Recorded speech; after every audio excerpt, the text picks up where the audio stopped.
Before I begin, I want you all to imagine something.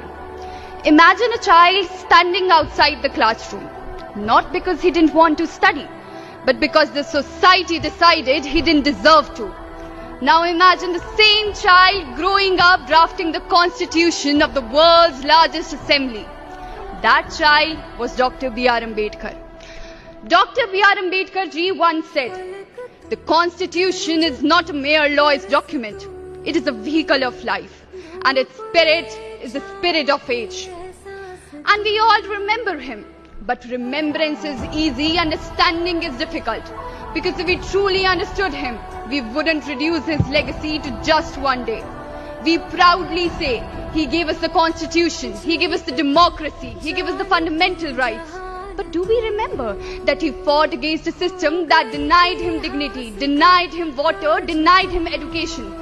And still he chose to build a nation where people would live with dignity. उन्होंने केवल संविधान नहीं लिखा, उन्होंने एक ऐसे राष्ट्र की परिकल्पना की जहां समानता केवल शब्द नहीं, एक वास्तविकता. And yet today we continue to witness divisions over caste, creed, color, languages. Voices rise of threat, of fear, of what might be lost. But perhaps the real question is, क्या वास्तव में खतरा हमारी विविधता को है या हमारी उन सोच की सीमाओं को जो हमें एक होने से रोकती है? Our constitution written by Baba Sahib did not give us 100 different identities, ladies and gentlemen. It gave us one. It begins with the three immortal words.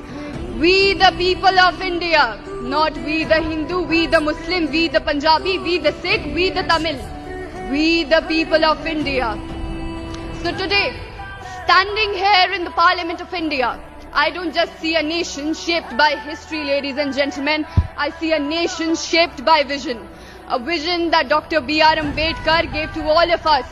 An India where people from different regions, different backgrounds, different languages come together not just to compete, but to contribute. Not just to coexist, but to stand for something larger than themselves. At the end, I would like to conclude by saying, बाधाएं आती हैं आए, घिरे प्रलय की घोर घटाएं, पांव के नीचे अंगारे, सिर पर बरसे यदि ज्वालाएं, निज हाथों में हंसते हंसते आग लगाकर जलना होगा, कदम मिलाकर चलना होगा, कदम मिलाकर चलना होगा. धन्यवाद. जय हिंद, जय भारत.